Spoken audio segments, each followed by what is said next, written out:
अर्जुन कह रहे हैं कि मैं बड़ा मुश्किल समझता हूं, मन की चंचलता के कारण ये सब कर पाना मुझे कठिन दिखाई देता है। तात्पर्य है कि जब तक मन की चंचलता का नाश नहीं होगा तब तक भजन सिद्ध नहीं होगा, और भजन सिद्ध हुए बिना भगवत प्राप्ति नहीं होती। तो अर्जुन कह रहे मुझे लगता है कि बड़ा कठिन है। आगे के श्लोक में कह रहे हैं, चंचलम ही मनः कृष्ण प्रमाथि बलवदृढ़म् तस्याहं न निग्रहं मन्ये वायोरिवस्तु दुष्करम। कारण कि हे कृष्ण, ये मन बड़ा ही चंचल है, ये प्रमथनशील, मथ डालता है, हृदय को मथ कर अपनी मनमानी करवा लेता है। ये दृढ़म जिद्दी स्वभाव का है, बलवत बलवान है। इसको रोकना मैं ऐसा समझता हूं जैसे आकाश स्थित वायु, तूफान आ रहा है, तूफान को रोकना जितना कठिन है उतना ही इस चंचल मन को रोकना मैं कठिन समझता हूं। चंचलम ही मनः कृष्ण प्रमाथि बलवद दृढ़म। यहां भगवान को कृष्ण संबोधन देकर अर्जुन मानो ये कह रहे हैं कि हे नाथ, आप ही कृपा करके इस मन को खींच कर अपने में लगा दें। कृष्ण माने जो सबको आकर्षित कर रहा है, सबको खींच रहा है, कर्षण कर रहा है। तो ये मन लग सकता है, मेरे से तो इसका वश में होना बड़ा कठिन है, क्योंकि मन बड़ा ही चंचल है। चंचलता के साथ साथ ये प्रमाथि, प्रमथन स्वभाव वाला है, अर्थात साधक के हृदय में इतनी विचलता पैदा कर देता है कि उसको मन की बात माननी ही पड़ेगी। चंचल है, प्रमाथि है, और दृढ़म बड़ा जिद्दी स्वभाव का है, और बलवत बड़ा बलवान है।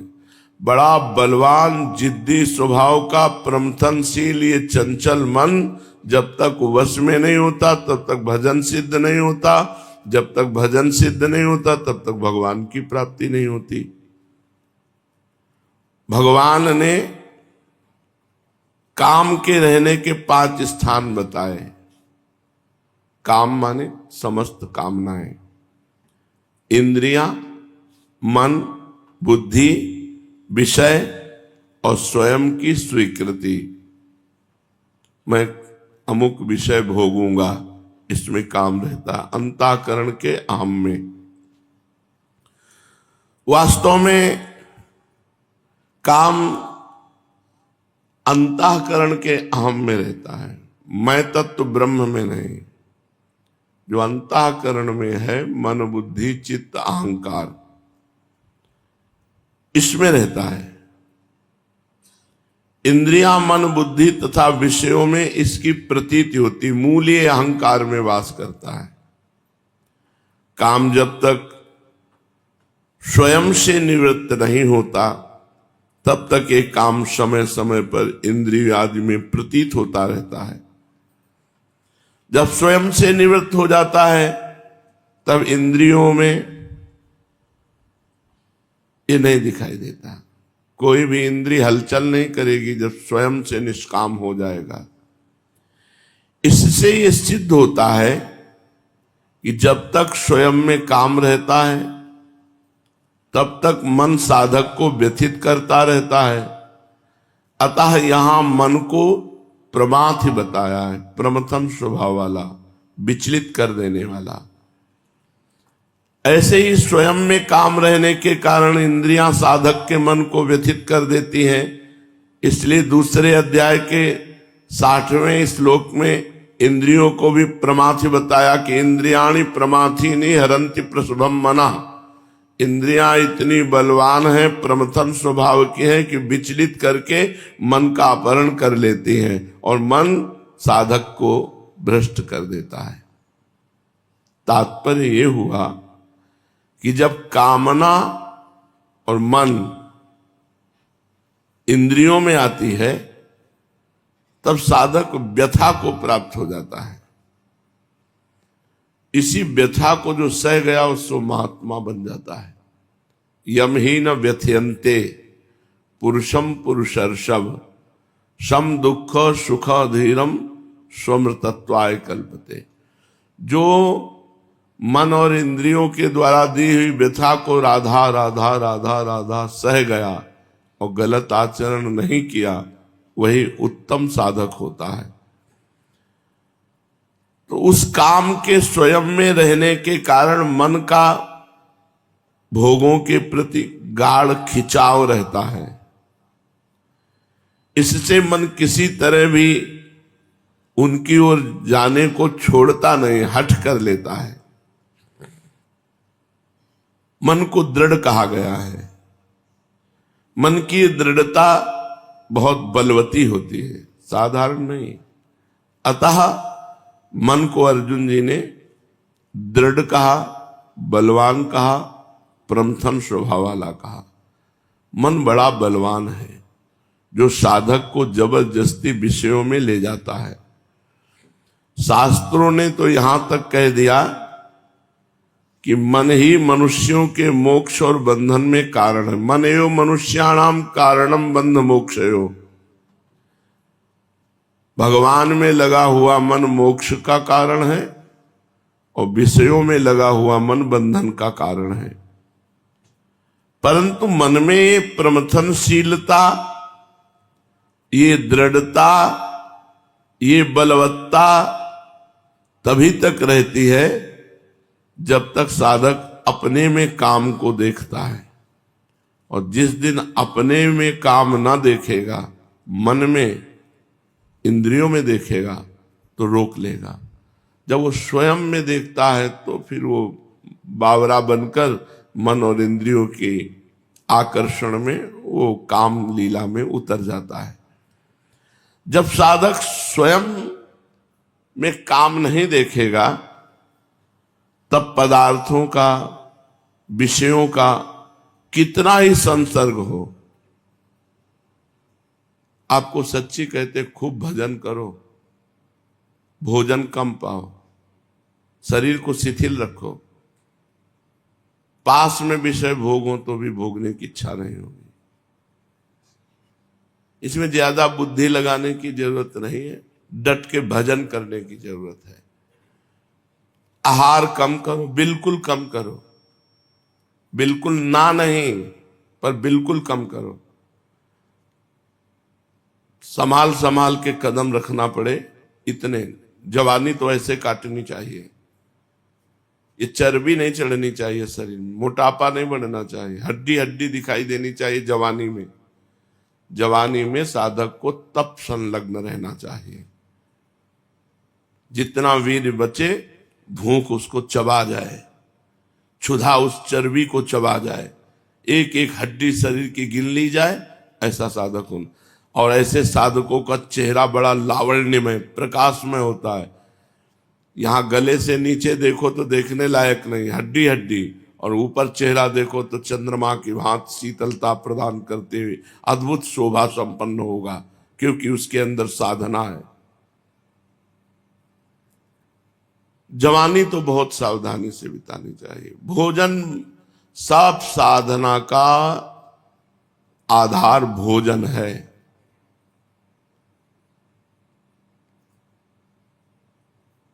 किडनी फेल है, 24 घंटे में एक बार भोजन करते हैं, 9-10 बजे जो मिला बस। रात्रि में एक कवल भी नहीं, जो दवा मिली वो दवा खा ली। हम पाने के लिए नहीं जी रहे, हम जीने के लिए पा रहे हैं, और जी रहे हैं भगवान के लिए। ये बता रहे हैं कि जब तुम स्वस्थ हो तो तुम क्यों नहीं ऐसा कर सकते। भगवान के लिए तुम्हारा जीवन है, थोड़ा अन्न पा के देखो, धुआंधार भजन होगा। रोज कदम लड़खड़ाते हैं इधर आने के लिए, एकांत शांत बैठे रहो। इससे बढ़कर के क्या होगा? जो चल रहा है उसको रोक करके और कुछ क्या जानना है? अब हमको कुछ पढ़ना थोड़ी है, कोई सिद्धांत थोड़ी जानने हैं। हमको कोई चलना थोड़ी कि अब हमको क्या चलना है, कैसे। सब हो गया है। बस इतना जो चल रहा है उसको देखते रहे, उसको सुनते रहे। आप लोगों को चाहिए एक बार शरीर को तोड़ो, आहार, उचित आहार दो, आराम से चल पाओ, आराम से दिनचर्या हो जाए। हमारी किडनी फेल दिनचर्या हो रही है तो तुम्हारी क्यों नहीं हो? हमारी दिनचर्या छोटी मोटी है। 1 बजे बैठ गए थे, 1 बजे बैठ गए थे, 3 बजे चल के आए हैं, जल्दी जल्दी करके सत्संग, झूला, एकांतिक, फिर आसन में बैठना। ऐसी दिनचर्या थोड़ी होती साधु की। 1 मिनट का समय नहीं, 1 मिनट का समय नहीं। कभी ऐसे नहीं कि व्यर्थ बैठे हुए चलो हंसी मजाक हो, 1 मिनट नहीं। आप लोगों को तो पूरा का पूरा समय है। अगर स्वयं के भोक्ता बनोगे तब तो फिर गड़बड़। स्वयं में कोई नहीं। भूख को अन्न चाहिए, जिस इंद्री को जितना विषय धर्मयुक्त चाहिए उतना दे दो थोड़ा, और खूब भजन करो। भजन से सब मन शांत हो जाएगा। भजन नहीं करोगे तो सुन लो और सुना लो, कोई फर्क नहीं पड़ेगा इस मन पे। बहुत बलवान मन है, बलवान है, दृढ़ है, चंचल है, विषयगामी है।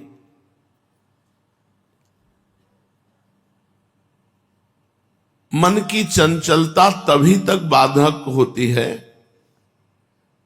जब तक स्वयं में कुछ भी कामना का अंश रहता है, काम का अंश रहता है। काम का अंश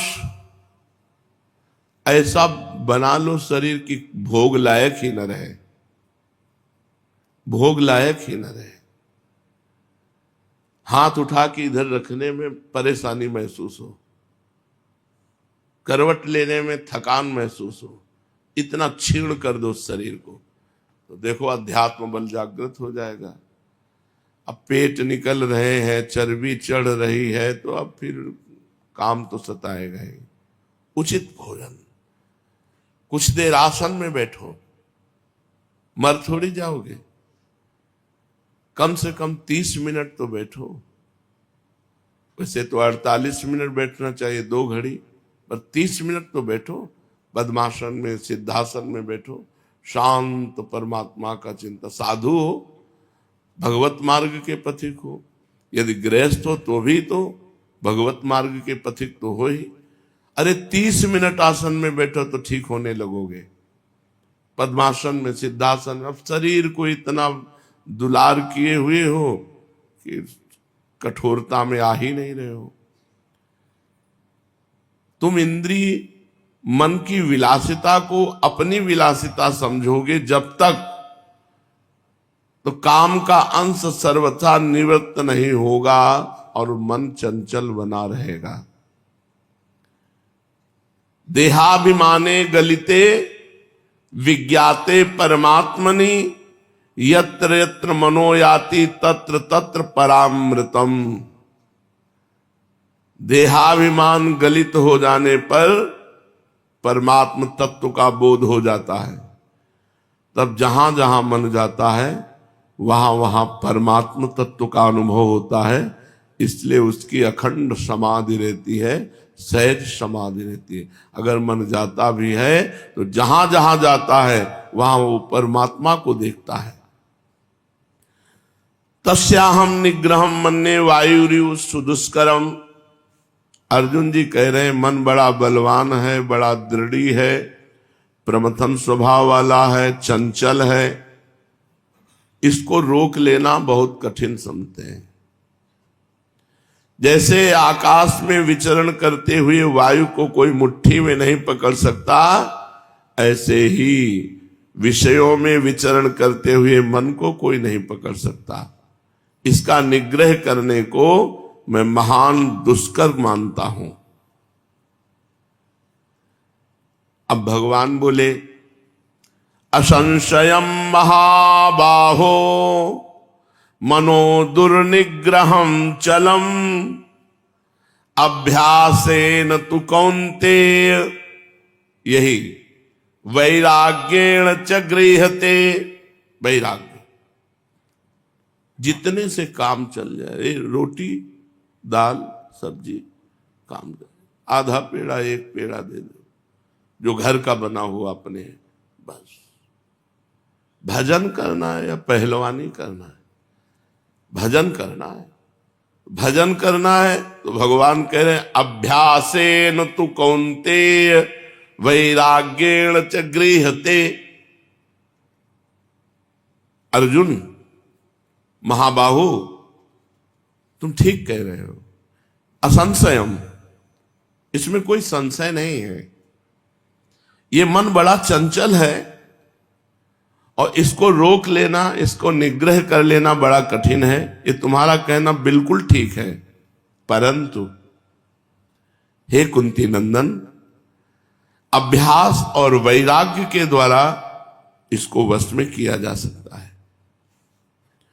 असंशयम महाबाहो मनो दुर्निग्रहम चलम। महाबाहो का संबोधन वीरता से है।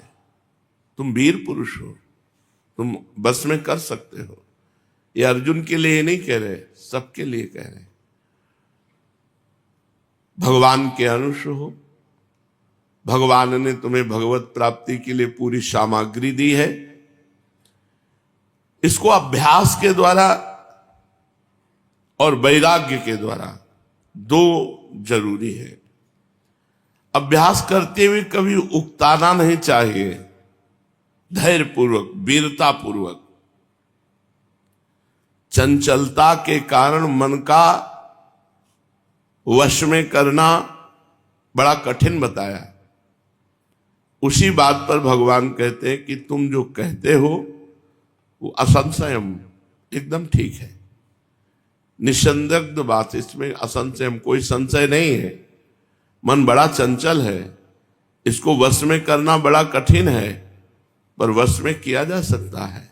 तू माने परंतु इसे वश में किया जा सकता है। कैसे? अभ्यासेन तु कौन्तेय वैराग्येण च गृह्यते। अर्जुन की माता कुंती बहुत विवेकवती तथा भोगों से विरक्त रहने वाली हैं, इसलिए कुंती माता का संबंध स्थापित करते हुए कौन्तेय कह के भगवान ने कि तुम एक महापुरुष के बेटा हो, ऐसा ना कहो कि तुम मन को वश में नहीं कर सकते। कुंती ने भगवान श्री कृष्ण से विपत्ति पल पल में मांगी थी कि हर पल विपत्ति रहे। ऐसी तुम मां के बेटे हो कि जो हर पल विपत्ति मांगती है। ऐसा वरदान मांगने वाला इतिहास में नहीं मिलता कि जो भगवान से दुख और विपत्ति मांगे। इसलिए भगवान ने कौन्तेय संबोधन देकर भगवान अर्जुन को कुंती माता की याद दिलाते हैं कि जैसे तुम्हारी माता कुंती बड़ी विरक्त है, ऐसे ही तुम भी संसार से विरक्त होकर परमात्मा में लगो। मन को संसार से हटाकर परमात्मा में लगाओ। भगवान ने दो बातें बताई, अभ्यास और वैराग्य। अभ्यास, पीछे 8 सूत्र बताए गए थे अभ्यास के। अपने लक्ष्य से मन हटकर जब जाए तो उसे बार बार हटा करके लक्ष्य में लगाना, या जहां मन जाए वहीं भगवान का भाव करना। इस तरह से 8 सूत्र बताए गए थे। तो अभ्यास बार बार करने से सिद्धि प्राप्त हो जाती है, अर्थात मन वश में हो जाता है। नियत समय पे, पहले आज भी उतने समय स्नान होता है, पर वो दिनचर्या नहीं है। 2 बजे दोपहर के स्नान करके बैठ जाते थे आसन में। तो स्नान करते ही नशा चढ़ जाता था। अगर हमें किसी से बात करनी पड़ती थी तो हमारी आंखें नहीं खुलती थी, समाधि की तरफ हमारी वृत्ति हो जाती थी, शांत एकदम। समय का इतना बड़ा प्रभाव कि उस समय ध्यान का है। अगर आवश्यकता पड़ी बात करने की तो बात करने की हिम्मत नहीं होती थी, बार बार मन डूब जाता था। नियत समय पर निरंतर नाम रूप लीला धाम। अपने पास अस्त्र हैं, जैसे एक अस्त्रवेत्ता के पास तूड़ीर में बहुत से बाण होते हैं, ऐसे साधक के पास मन को लगाने के लिए बहुत सी बातें होनी चाहिए। वो एक बात में नहीं लगेगा। पवित्र मंत्र चल रहा है, देखा कि मंत्र से थक रहा है तो राधा वल्लभ से हरिवंश, राधा वल्लभ से हरिवंश, राधा वल्लभ से, देखा इसमें भी अरुचि कर रहा है, चलो चतुराशी जी में, चलो सुधा निधि में, चलो सेवक वाणी में। देखा इसमें भी थक रहा है, कहीं लगने चलो सत्संग सुनते हैं। हमारे पास ऐसे बाण होने चाहिए, जैसे एक अस्त्रवेत्ता के पास एक बाण काम नहीं किया तो दूसरा बाण, तीसरा बाण, चौथे में तो लगी जाएगा। ऐसे हमारे पास कई सूत्र होने चाहिए। जब कहीं नहीं लग रहा तो फंसा दिया राधा राधा राधा राधा राधा राधा, राधा नाम में फंसा दिया। हमको इसको छोड़ना नहीं है, बख्शना नहीं है। नियत समय पर आसन में बैठने का अभ्यास और निरंतर इसको भगवान में लगाने का अभ्यास, इसको नशा चढ़ जाएगा। और जिस दिन मन ने पकड़ लिया मंत्र और नाम, फिर आप निहाल हो जाओगे, आपको निहाल कर देगा। इसका स्वभाव है, जिसे पकड़ता छोड़ता नहीं। जैसे विषयों को पकड़ा तो छोड़ नहीं रहा, और एक बार भगवान के नाम रूप को पकड़ा दो और ये पकड़ ले सही ढंग से, फिर आप विषयों में बैठे रहो तो भी नहीं, विषयों में बैठे रहो तो भी मन विषय में नहीं जाएगा। जैसे मंदिर में बैठे रहो तो भी भगवान में मन नहीं जाएगा, विषय में ही जाएगा। ऐसे विषयों में बैठे रहो तो मन भगवान में ही जाएगा। एक बार इसे पकड़ाओ अभ्यास के द्वारा और वैराग्य निरंतर लगाया जाए, रोजाना लगाया जाए, हर क्षण लगाया जाए। कभी अभ्यास किया कभी नहीं किया, ऐसे कोई योग सफल नहीं होता। तात्पर्य है अभ्यास निरंतर होना चाहिए, नित्य होना चाहिए, प्रतिपल होना चाहिए। अपने ध्येय में अर्थात लक्ष्य में अर्थात प्रभु में महत्व बुद्धि होनी चाहिए। प्रभु के नाम में हमें कुछ अनुभव नहीं करना, आनंद आ रहा है कि नहीं आ रहा, सिद्धि आ रही कि नहीं आ रही, भगवान आ रहे कि नहीं आ रहे, हमारा मन लग रहा है कि नहीं, बस ये तो सब अपने आप आ जाएगा। ये फल है, कर्मण्ये वाधिका रस्ते माँ फलेषु कदाचन।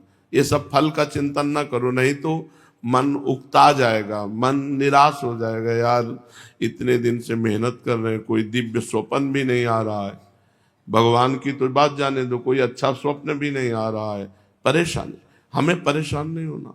हमारा कर्तव्य है बार बार विषय में जाते हुए मन को हटाकर प्रभु में लगाना। बस हमें अपने कर्तव्य की तरफ देखना, प्रभु अपना जाने। तात्पर्य है अभ्यास निरंतर होना चाहिए, अपने साधन में महत्व होना चाहिए। इस तरह अभ्यास करने से अभ्यास दृढ़ हो जाता है। अपना जो लक्ष्य बनाया उसमें मनोवृत्ति को लगाए, दूसरी वृत्ति आ जाए, दूसरा कुछ भी चिंतन आ जाए, उसकी उपेक्षा कर दे, उदासीन हो जाए। कोई घटना, कोई परिस्थिति, कोई भोग, आवश्यक थोड़ी कि केवल भोगों की तरफ ही मन जाए। कोई घटना तुम्हारे मन को घसीट सकती है, कोई भोग भगवान से विमुख कर सकता है। तो जहां जहां मन चला जाए वहां वहां से अपने मन को अपने लक्ष्य में लगाओ। जब साधक ध्यान करने बैठे तब सबसे पहले श्वासों को खींचे और छोड़े। जब भजन के लिए बैठे जरूर करो यार, आसन में बैठो, करके देखो, बहुत लाभ मिलेगा। सीधी श्वास खींचो,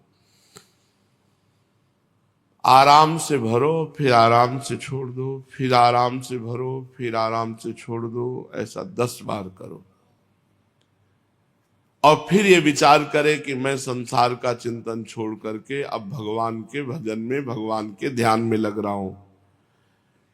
भगवान का चिंतन करना प्रारंभ करे और जब जब मन जहां जहां जाए वहां से हटा हटा करके प्रभु में लगाने की कोशिश करे। या जहां जहां मन जाए वासुदेवा सर्वम, सब में भगवान है, ऐसी भावना करे। भगवान के नाम का जप करे, पर जप में दो बातों का ख्याल रखे। ये बहुत अनुभव की बात बताई जा रही। आप ध्यान देना, जल्दी जल्दी नाम जपने में, नाम जब चल रहा हो मन भाग जाएगा, और उसको ब्रेक में लगाओ और धीरे से लाओ। राधा राधा, और वो विचलित होगा। अब इतने में हम लिख दिए पूरा राधा राधा।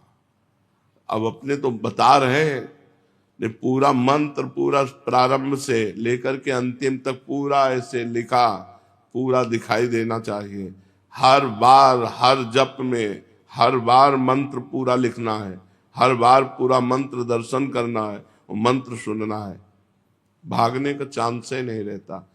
अब राधा राधा राधा राधा राधा राधा राधा, अब ये पूरा प्लानिंग करता रहेगा और राधा राधा चलता रहेगा। कह रहे हैं कि नाम जप करे पर दो बातों का ख्याल रहे। एक तो नाम के उच्चारण को पूरा सुनाई देना चाहिए, और दूसरा नाम के जप में अंतराय बीच में नहीं आना चाहिए। राधा राधा, इतने में एक राधा और हम बोल सकते थे। खाली नहीं जाना चाहिए, लंबा खींचो, अंतराय मत रखो, सुनो और देखो। उसी नाम को देखो लिखा है कि नहीं सामने तुम्हारे, उसी को सुनो। बहुत आराम से जपना। कोई गिनती से भगवान मिलते हैं क्या? भगवान गिनती से नहीं मिलते। सब गिनती फिनती तो शुरुआत की बातें हैं। मन को डुबाना है। माला तो कर में फिरे, जिभ्या फिरे मुख माही, मनुआ तो चौदिस फिरे, ये तो सुमिरन नाई। सुमिरन तो राधा राधा, हृदय द्रवित हुआ जा रहा है, राधा राधा पुकार रहे हो। राधा भले ही कम जप हो, लेकिन ध्यान पूर्वक जप हो। अब उसको अभ्यास मत छोड़ना आप लोग। 1000 बार ऐसे कहे राधा राधा राधा, 1000 बार, और 100 बार ऐसे कहे, और 1 बार ऐसे। एक बार आपने मानसिक किया तो 1000 बार वाचिक का फल प्राप्त होगा। 1000 बार राधा राधा वाचिक का फल एक मानसिक में, पर पूरा तन्मयता पूर्वक। पर इसको लेकर के आप वाचिक मत छोड़ देना, नहीं तो किसी काम के नहीं रह जाओगे। क्रम बाई क्रम जब आता है, वाचिक से उपांश, उपांश से मानसिक, तब वो सिद्ध हो जाता है। जिस नाम का उच्चारण किया जाए, मन के नेत्रों से निगरानी रखी जाए कि पूरा लिखा कि नहीं लिखा। पूरा आराम से लिख करके सुन करके तब आगे बढ़ो। अभ्यास का बहुत बड़ा प्रभाव होता है। एक नाम, अब देखो ये बहुत चतुर साधक के लिए बात बता रहे हैं। अगर आपका मन बहुत भाग रहा है, आपको वश में करना है, एक नाम उच्चारण कीजिए दूसरा और लिखिए दूसरा। उच्चारण हो रहा है राधा राधा और लिख रहे हैं निज मंत्र। उच्चारण कर रहे हैं हम और कुछ, लिख रहे हैं कुछ और। भाग कहां भाग के जाएगा? भागने और ऐसा ज्यादा देर कर नहीं सकता। कमजोर साधक, प्रवीण साधक कर सकता है। चतुरासी जी चल रही है अंतर में, और ऊपर राधा वल्लभ नाम लिखता चल रहा है। राधा वल्लभ राधा वल्लभ राधा वल्लभ, और अंदर चल रहा है चतुरासी जी के पद एकदम। उस समय फिर एक शब्द किसी का सुनना, एक इशारा भी बात करना बर्दाश्त करें, क्योंकि डबल चल रहा है। छूटने का कोई सवाल नहीं है, तो बस अब डबल चल रहा है। चतुरासी जी का पद छूटना नहीं चाहिए, ऊपर राधा वल्लभ लिखना बंद नहीं होना चाहिए। मन को फंसाओ। और उपाय बता रहे हैं। भौरे की तरह गुनगुनाते हुए नाम मंत्र।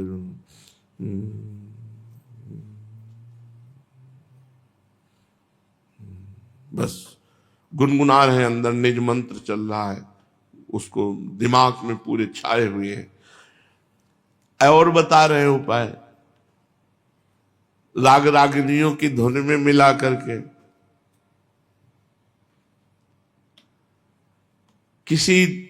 किसी भी ध्वनि में, फिल्मी ध्वनि में ऐसे ही जोड़ लिया उसको, अपना मन जिस ध्वनि में लग रहा है उसी ध्वनि में जोड़ लिया और राग रागिनी ध्वनि में लेकर के उसको गान कर रहे, बार बार गान कर रहे। जब इस तरह हम नाम में बार बार मन को लगाते हैं तो हमारा अभ्यास दृढ़ होता है। अभ्यास करते हुए फिर नाम की जगह रूप जागृत होने लगता है। भगवान विराजमान है, एक एक अंगुली से लेकर के पूरे टखने, घुटने, कमर, उदर, वक्षास्थल, कंठ, मुखारविंद, नेत्र, पूरा दर्शन हो रहा है। फिर मन जाने की गुंजाइश, ये बहुत आगे चल करके, ये प्रारंभ में नहीं। ऐसे कोई चित्र ही नहीं बना भगवान जैसे हैं, ऐसा चित्र ही नहीं है, कोई चित्र नहीं। जो नाम भगवान के द्वारा भगवान का रूप सौंदर्य प्रकाशित होता है, न वो स्याही है, न वो चित्रकार की जो बुद्धि है वो सरस्वती जी ने रची है, और भगवान वो है जिन्होंने सरस्वती जी को रचा है। कैसे कोई कल्पना कर सकता है भगवान की? पर जब सर्वत्र भगवान है तो उस चित्र में भी भगवान है, ऐसा हम मान लेते हैं और आराधना करते हैं, तो फिर असली भगवान का रूप आता है। जब मन को हम बार बार नाम में लगाते हैं, तो जब मन भगवान के नाम में लग जाता है तो फिर नाम से रूप देखी, रूप नाम आधीना, नाम प्रकाशित हो जाता है। अभ्यास की सहायता के लिए वैराग्य का होना अत्यंत आवश्यक है। भोजन को सुधारो, भोजन को सुधारो। अगर भजन का स्वाद लेना है तो भोजन सुधारो, कम और नीरस भोजन, स्वाद रहित तो भोजन को, भजन में मन लगेगा। अल्पाहार, मिताहार। देखो बड़े बड़े ऋषि मुनियों को कोई वृक्ष की छाल चबा के, कोई पत्ते चबा के, कोई दूब का रस लेकर के प्राण पोषण मात्र कर, तब वो त्रिभुवन विजेता ब्रह्म ऋषि कहे गए, तब वो महर्षि कहे गए। साधु का शरीर एकदम छनान, चेहरा एकदम नवीन बालक जैसा, हर समय भजन परायण। तब हम कह रहे 10 वर्ष हो जाते हैं, स्वप्न दोष ही नहीं होता। 10 वर्ष, महीना, 15 दिन, 20 दिन, 40 दिन नहीं, 10 वर्ष। क्यों? है ही नहीं उतना। जितना खाया तपस्या के द्वारा पचा दिया, जला दिया, शांत मन। उतना सोए जितना आवश्यक है। जो 4 बजे 5 बजे तक सो रहे हम तो ब्रह्मचर्य रहेंगे। वो अब यहाँ 1 बजे से जगे साधक तो अपने आप एक नियत समय सोने का। भोजन पर सुधार कर लो, सब ठीक हो जाएगा। भोजन सुधार कर लो, उचित भोजन, उचित भोजन और डट के व्यायाम, प्राणायाम, आसन, दिनचर्या। ऐसा नहीं होना चाहिए कि मरे ऐसे दूर से लगे कि हाँ पकड़ो नहीं तो गिर जाएंगे, ऐसा भी नहीं होना चाहिए। अभ्यास के लिए वैराग्य की जरूरत है। कारण संसार के भोगों से जितना वैराग्य होगा उतना ही प्रभु में मन लगेगा। जितना वैराग्य होगा, संसार का राग सर्वथा हट जाने पर खूब सुखपूर्वक भगवान का चिंतन होता है। पुराने संस्कारों के कारण कोई भी भोग स्फुरना हो जाए, तुरंत उसकी उपेक्षा करो, उससे वैराग्य करो। न उसमें राग करो न द्वेष करो, वैराग्य करो, फिर वो स्फुरना अपने आप मिट जाएगी। इस तरह अभ्यास और वैराग्य से मन का निग्रह हो जाता है, मन पकड़ में आ जाता है। देखो संसार प्रतिक्षण नाश की हो जा रहा, कब मृत्यु हो जाए क्या पता। काल है और हम सब काल के गाल में हैं। जैसे हरिवंश प्रपंच बंच सब काल ब्याल को खायो, यह जिए जान श्याम श्यामा पद कमल संगी सिरनायो।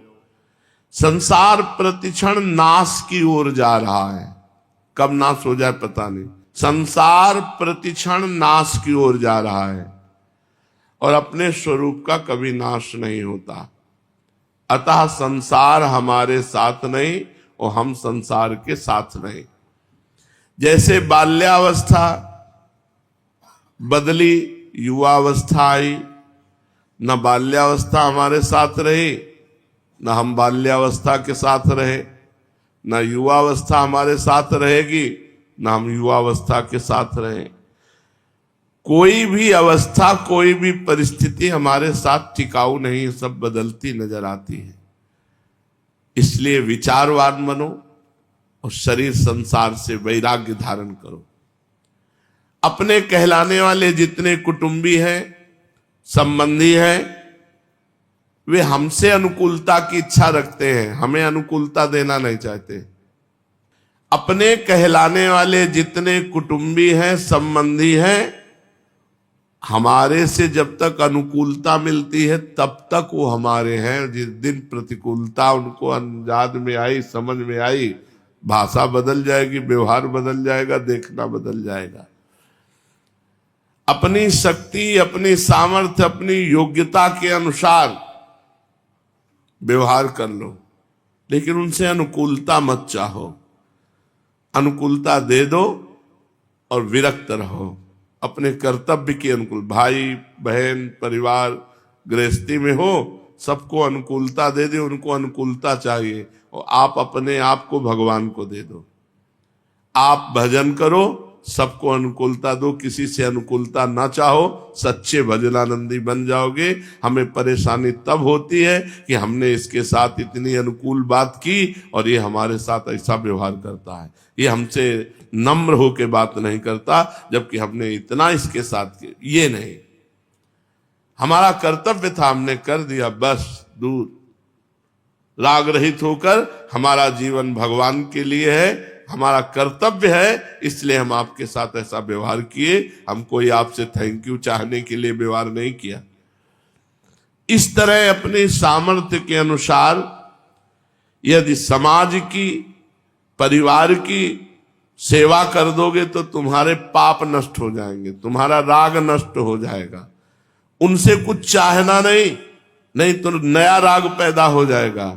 इस वैराग्य से जितने भी दोष पाप दुख पैदा होते हैं वे सभी संसार के राग से पैदा होते हैं, और जितना सुख शांति मिलती है वो सब वैराग्य से मिलती है। ऐसा विचार करके वैराग्य और अभ्यास के द्वारा अपने मन को भगवान में लगाओ। भगवान करुणा करके स्वयं उपाय बता रहे हैं। अगर भजन करना है तो भोजन संभाल लो, आपका सब कुछ संभलने लगेगा। शास्त्रों में वर्णन है, यदि आपकी 9 इंद्रियां कब्जे में है और 1 इंद्री रसेंद्री ये कब्जे में नहीं तो आप जितेंद्री नहीं माने जाओगे। और आप केवल 1 इंद्री को कब्जे कर लो, रसेंद्री को, तो आप जितेंद्री माने जाओगे। उचित भोजन पाओ, जितने से आपकी दिनचर्या बढ़िया चलती रहे, और दिनचर्या में बाधा नहीं पड़नी चाहिए। दिनचर्या में बाधा पड़ने का मतलब है भगवत प्राप्ति में बाधा। अपनी दिनचर्या को भगवान की प्राप्ति के लिए जो हमें गुरुदेव ने दी है, हमें उसको 1-1 मिनट वैसे ही चलाना, नित्य चलाना, निरंतर चलाना है। और अंदर अंदर